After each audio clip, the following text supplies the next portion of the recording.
Ito pala guys, good morning. May gagawin kaming Samsung na digital inverter. No frost to, pero ang may leak yung problema nito. Ayan. So, bali ang leak nito nandito sa loob ng ito. Nandito. Piping itong ano niya, high side niya dito loop. So, dito na lang papalitan ko yung loop. Palitan ko na lang yan para kasi nabababad sa tubig yan. So bulok na. Yan yung may leak. Ayun o. Kaya palitan ko na lang to ng ano, ng loop. Ito guys yung Samsung ref. No frost. Inverter to. Ang ano niya, ito binabaran ko na to kahapon pa. Pre-measurean ko na to. Ayun o. Pre-measurean ko yung high side at low side niya. So hindi na siya gumalaw. Ayan. Hindi nagbago. Andito kasi yung leak niya, pinutol ko na lang yung loop niya dito, nakababad sa ano na to, sa nakababad kasi ito sa tubig dahil ito yung drain, yung stock ng drain niya. So nakababad siya dyan. Ito yung ano niya, may leak.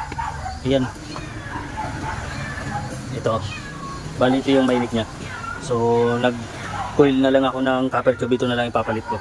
Lalagyan ko na lang to para mayroong di pa rin magbawas yung pinaka-condenser niya. Magsakto pa rin yung ano niya, system. So ito na lang ilalagay ko guys.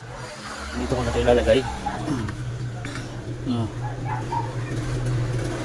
So ayan, i-ano ko lang to.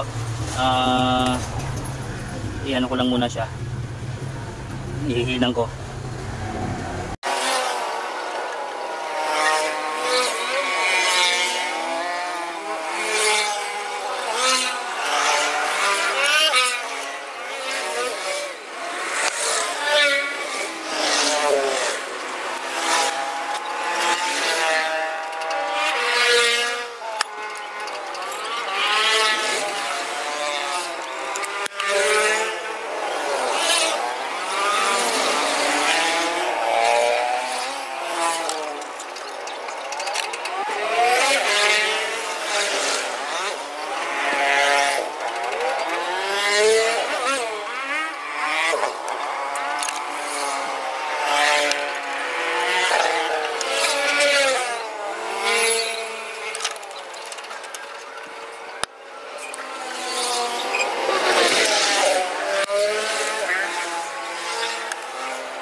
So ito pala guys, naano ko na to, na pressurean ko na, ay na ano ko na to, flashing ko na pala to.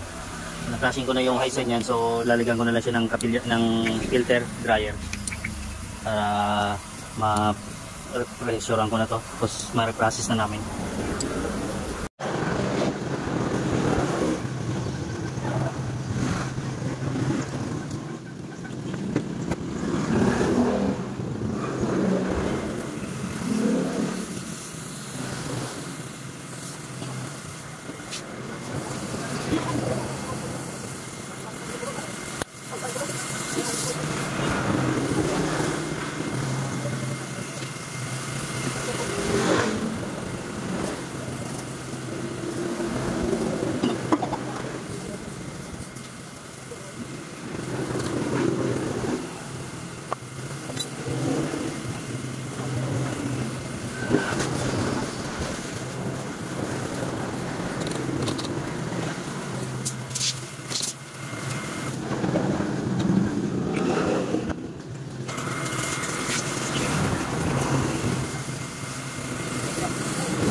Ito guys, so nakahinang na yung ano yan, filter dryer niya. I-pressurean ko na lang to para maligtis ko yung kung may ano pa siya, may leak yung mga pinaginangan.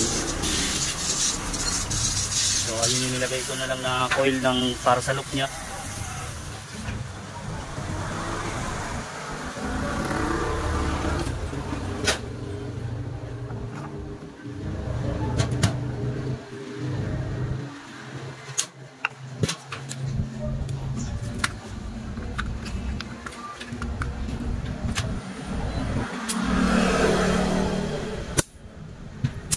So yan, iyan ko lang. So yung kargalan natin ng pressure, pinch ko lang itong ano.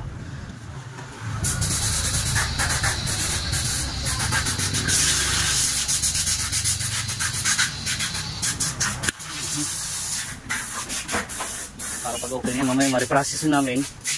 Tapos matesting namin magdamag. Pagka na-reprocess namin to may deliver na. Dahil kailangan to doon ng ano, dahil tindahan yun. Mayari nito may tindahan. So kaya para bukas kahit ang hali bukas pwede na namin ito may deliver pagka okay na to. Bali testingin lang namin to hanggang sa magdamag. Pagka nakargano ko ng preyon para malaman kung mag-moist pa ba siya.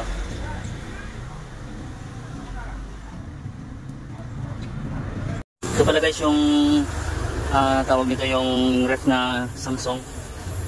Nilagyan ko ng loop. So kinarga na ito kahapon ng preyon kaso ngayon nag-moist.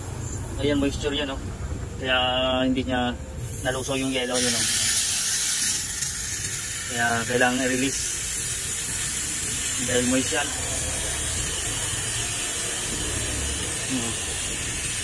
Nag-vacuum siya. Kaya dagdagan ko ng panibagong ano to. Iba-vacuum ko lang muna to.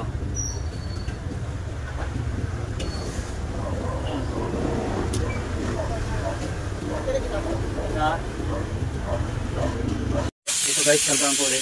Nirelease ko lang muna para matanggalin yung moist nya. Nireleasean ko muna ng ano, yung preyon nya. Kargaan ko ulit yun, oh. Bali 600 kasi ito.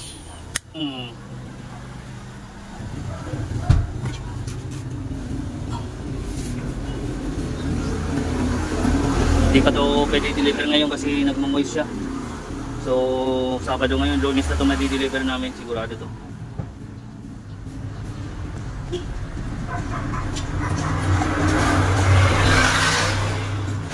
Kargaan ko lang yun ng 0. So yan guys, so 0 yung karga lang niya muna. Tama na muna yung karga niya.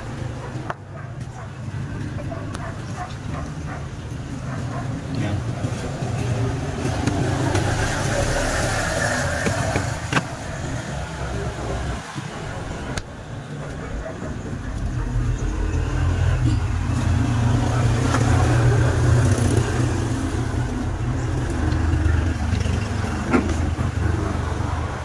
So ito na guys yung ref.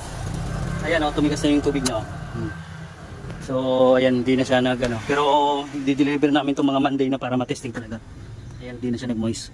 So para maanoin natin ito dahil kadalasan nagmumoist to mga pagkagabi, madaling araw. So para dalawang gabi muna siyang ma-testing.